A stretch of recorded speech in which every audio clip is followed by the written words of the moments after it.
Peristiwa ini terjadi di Kecamatan Cidahu, Sukabumi. Ada satu rumah singgah di sana atau villa yang didatangi dan dirusak oleh serombongan orang yang mengaku sebagai warga setempat pada 27 Juni 2025 lalu. Penghuni rumah dan tamunya diteror. Para perusak dan perusuh menggunakan alasan yang sangat klasik, yaitu bahwa rumah tersebut dijadikan sebagai rumah ibadah. Salah satu korban penyerangan, Rita Mulyartono, menjelaskan bahwa sebetulnya saat itu yang terjadi di dalam rumah sebelum penyerangan adalah sedang berlangsung kegiatan retreat dari anak-anak sekolah. Mereka sedang melakukan games ketika rombongan warga datang, berteriak, melempar batu dan merusak bangunan. Para peserta retreat yang didominasi oleh anak-anak ini tentu saja mengalami trauma. Mereka dievakuasi dalam keadaan ketakutan. Dalih para penyerang yang menyatakan bahwa mereka melakukan serangan dan pengerusakan karena rumah itu atau bangunan tersebut dijadikan sebagai tempat ibadah tentu saja sangat tidak berdasar. Itu yang pertama.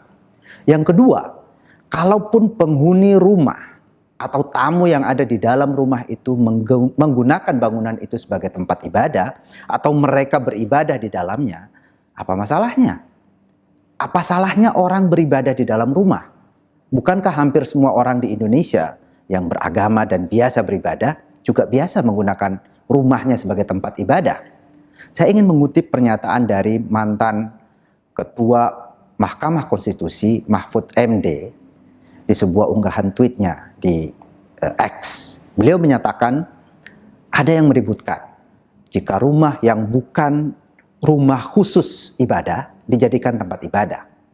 Menurut agama apapun, setiap tempat adalah tempat ibadah atau setiap tempat adalah tempat untuk berbuat baik, kata Pak Mahfud MD. Ibadah yang paling banyak menurut Pak Mahfud justru harus dilakukan di rumah, karena justru di tempat itulah kita banyak berada.